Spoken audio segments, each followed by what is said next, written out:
这一集，我们抵达烟台远郊的一片城堡聚集地，率先走进其中一座彻底荒废的古堡。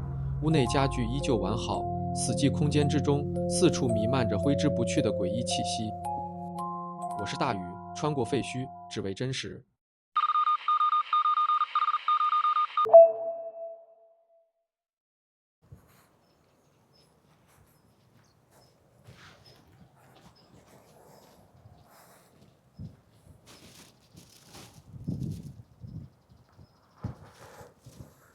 现在这个城堡啊，荒废以后，上面都在掉玻璃渣子。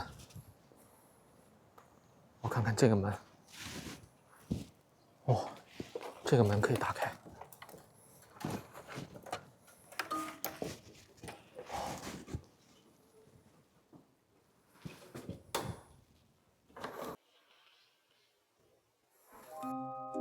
我身处这栋城堡荒废副楼，这里便是电影《西红柿首富》取景地文成城堡群。整个园区共有3座城堡，2006年动工，2012年主体封顶，总投资6亿人民币。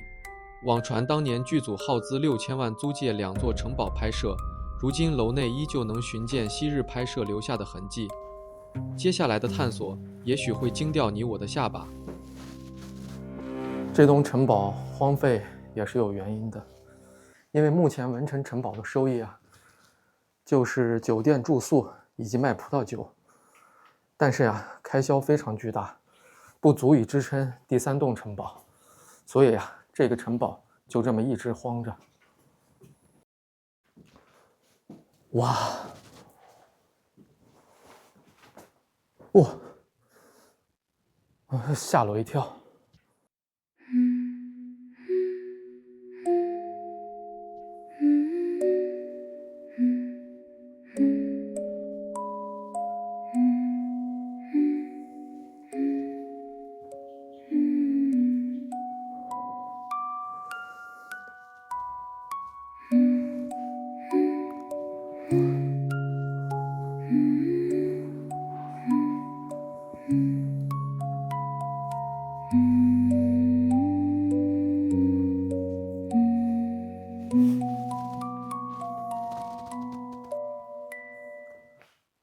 这个城堡呀，应该也是当时《西红柿首富》的一个拍摄地。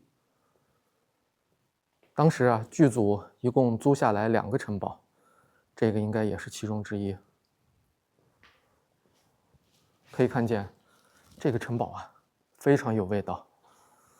虽然里面的道具啊都是假的，但是啊，做的这个工艺水平啊，和真的也不相上下。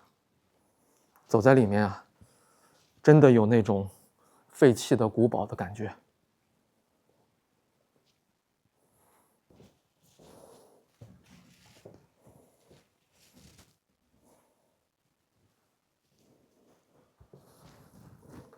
哇，这里面很敞亮啊。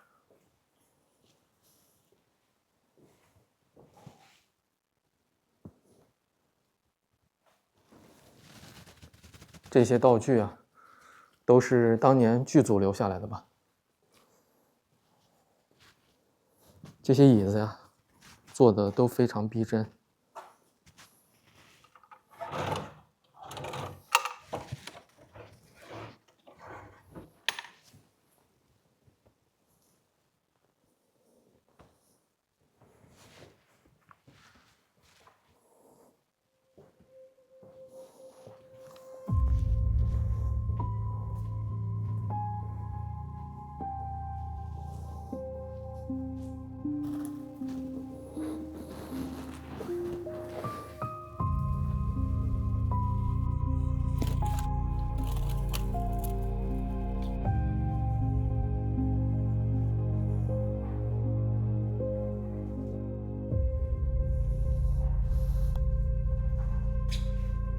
这儿还有一道门，我们去看看。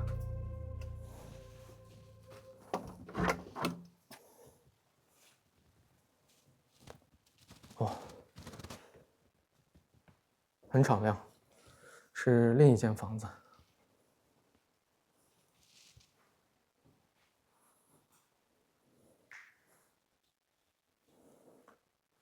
这个位置啊，就可以看见那2栋城堡了。那个是主城堡。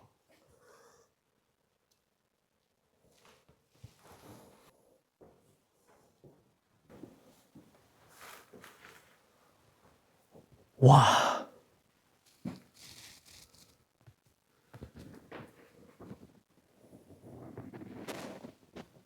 哇，好大的面积啊！这个场景有没有在电影里出现过？知道的朋友可以发在评论区。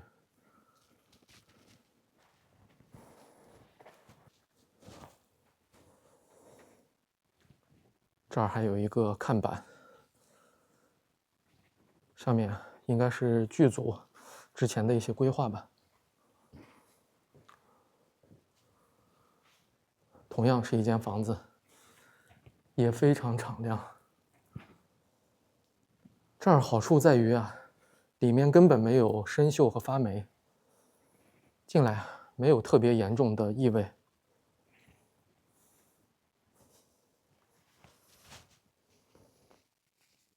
这是一条路，围挡起来了。当年啊，西红柿首富电影大卖，25个亿，几千万租这2个城堡啊，我认为性价比啊还是挺高的。如果要去国外拍的话，这个成本啊肯定不止几千万，光剧组的吃喝拉撒，跑国外一趟啊就肯定花不少钱。能在国内就把电影拍出来，这个呀也真是超划算了。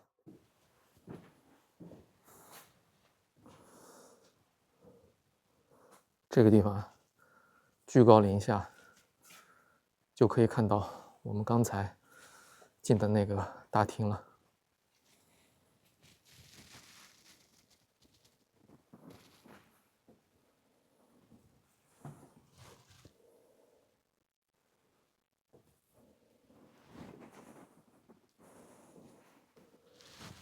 这边有坍塌。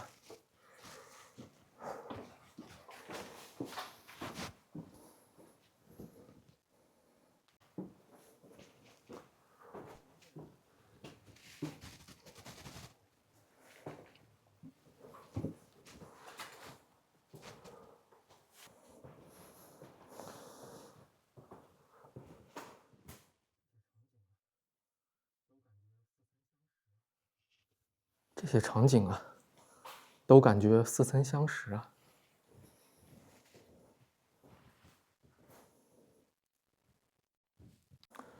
这个城堡里啊，很多场景我都有点眼熟，应该都出现过在《西红柿首富》里吧。里面啊没有发霉腐烂的味道，但是啊会有一股浓浓的木质家具的油漆味儿。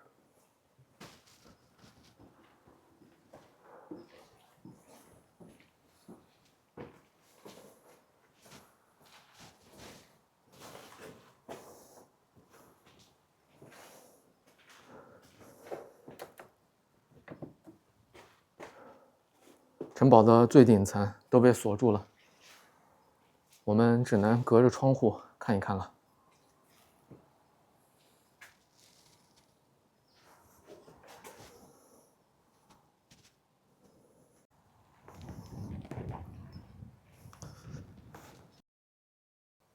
这个应该是城堡上的一些部件吧，散落在这里了。这几个城堡啊，都背靠大海。心急之下，我们率先探索了那座废弃古堡。接下来，我将带大家探访主城堡。顺便说下，来这里其实需要购票，78元游览2座城堡，剩下的1座是我争取到的，相当划算。在这里，为了吸引游客，也是下了血本了。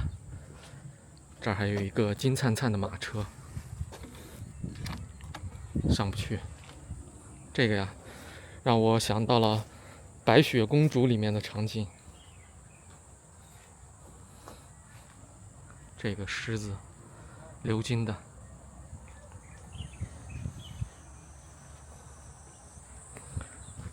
前方的这个雕塑是太阳神阿波罗。但是我刚才注意了一下，阿波罗手上呀，他拿了一串葡萄，应该是融合了酒神俄狄尼索斯。原因就是这个地方是葡萄酒庄园，所以啊，它很多文化都与葡萄酒有关系。这几所城堡啊，它是私人建造的，是一位归国的华侨李文成，一共花了6亿元打造这几个城堡呀，也是下了很多血本的。李文成早年出国，他也是毕业于中央工艺美院的一个美术爱好者。他建造这个城堡的初衷啊，就是想把西方的艺术能在本土展现，让大家一探究竟。在城堡下面还停了一辆老古董汽车，我感觉这个车啊应该是大众。有认识的朋友们吗？可以看见啊，城堡的外墙和它的大门啊，保持了一种风格，都是这种仿黄铜的建筑，上面刻画着一些古希腊罗马雕像。是普罗米修斯吧？现在我们就去城堡里面看一看。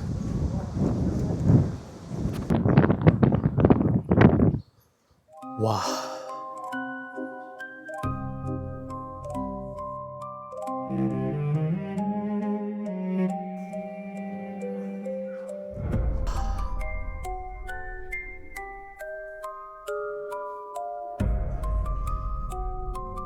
真的很华丽啊！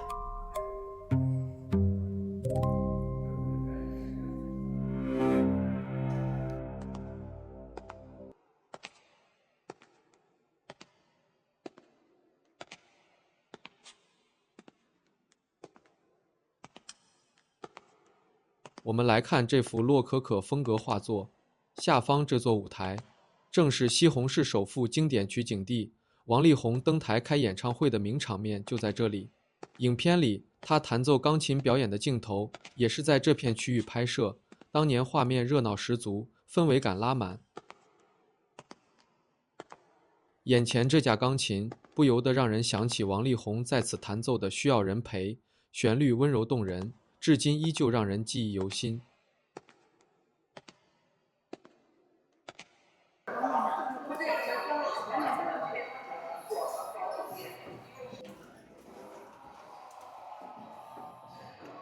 哇！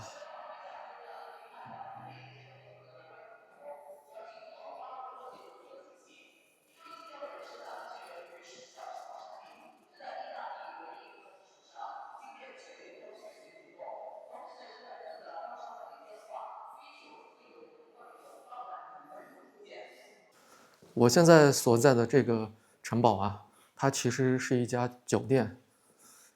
下面1层啊，供大家参观；2到7层是住宿。这里面啊，住一晚上在400到600块钱之间。西红柿首富剧组呀，在这里花了6000万，租了2个城堡。电影啊大卖，25亿票房，从此啊，文成城堡也一战成名了。我刚才听导游说这个画呀是手绘的，但是啊，我发现那个地方呀有拼接的痕迹，感觉啊应该不是手绘的。它侧面的这些画应该是手绘的，但是啊，绘制的还是比较粗糙的。墙上的这些画呀，基本上都是喷绘，从这儿就能看得出来。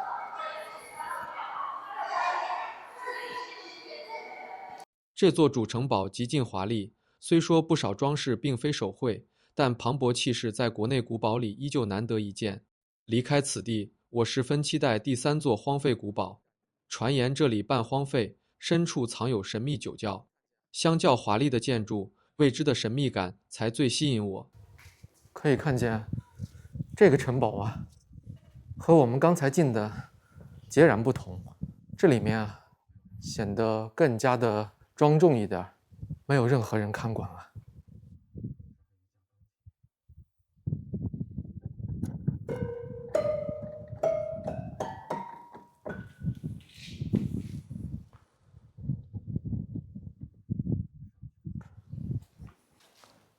咱们之前啊也去过很多烂尾项目，但是啊，像这种活着的、无人看管的城堡，咱们来的并不是很多。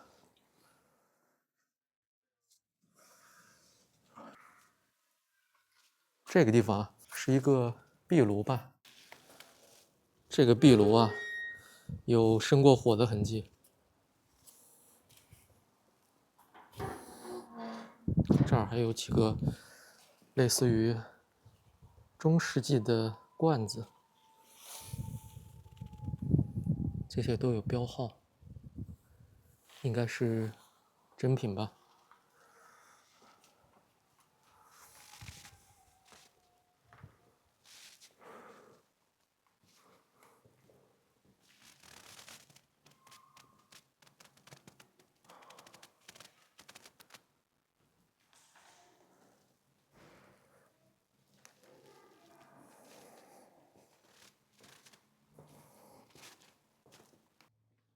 在这里啊，我就不得不跟大家介绍一下文成城堡的主人李文成。他早年啊是毕业于中央工艺美院，在毕业之后，他先后去西欧国家进行深造。在97年，他的设计作品啊享誉欧洲。2003年的时候，承接的英国超级豪华游艇家具设计工程获得了大奖。他本人啊也斩获了最佳的游艇设计奖。之后啊，李文成先生把自己的全部身家都投入到了文成城堡的建设中。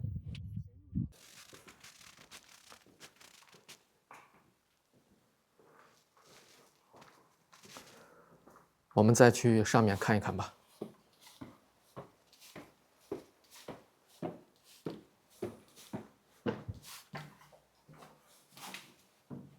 现在啊，我们就来到了这个城堡的最高一层。可以看见这儿有很多的素描作品，描绘的呀都是一些欧洲的贵妇以及他们的生活场景。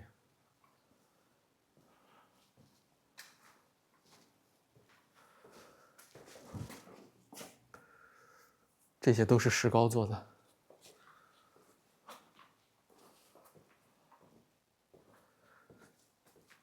上面这块啊很敞亮，这边啊还有一个圆桌。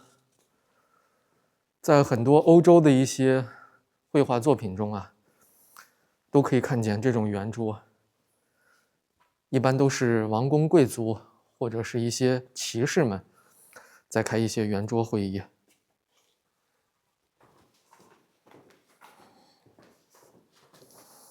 这里面的家具啊都非常复古，包括这些窗帘也都非常搭调。这边的这个桌子呀，不是一个圆桌，是一个呈菱形的一个桌子。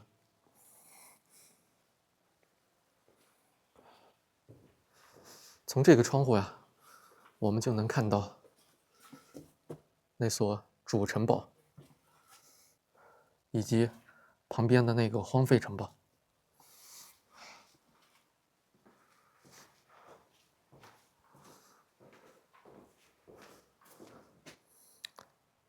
这个桌子上的画呀，是油画作品，不是复制品。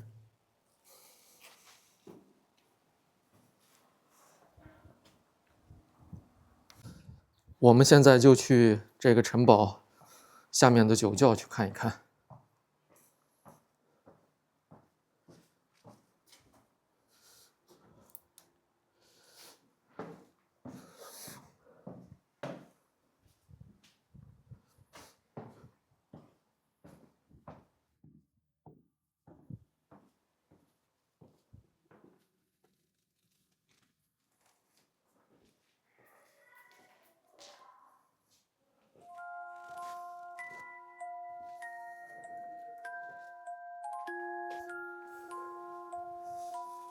这儿还有一张桌子，这个是干嘛的呀？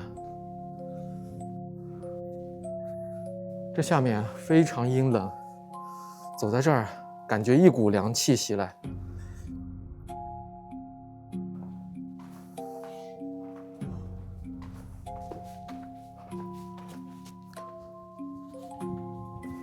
这里面空无一人啊，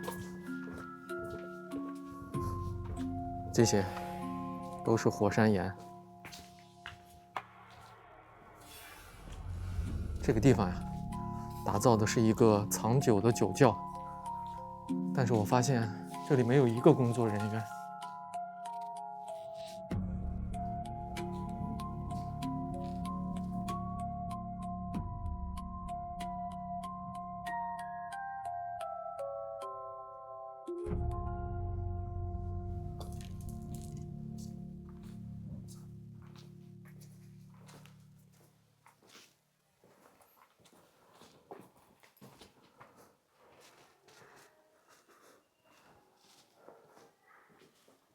这些呀，都是储红酒的一些酒坛。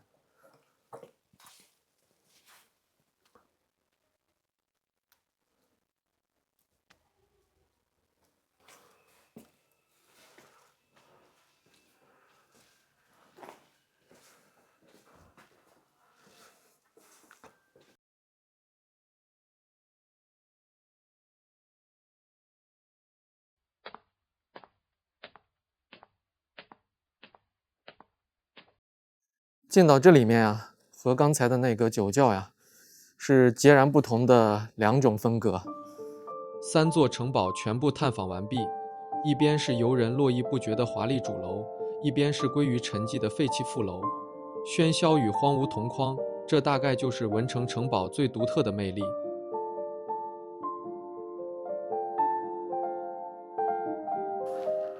关于文城城堡的探索，今天就到此为止了。我们今天一共探索了3个城堡，一个正常运营的，一个无人看管的，一个彻底废弃的。我是大宇，如果你喜欢这个频道，就请点赞加一个关注，并打开小铃铛，这样你就不会错过任何一期精彩的节目。让我们下一期不见不散。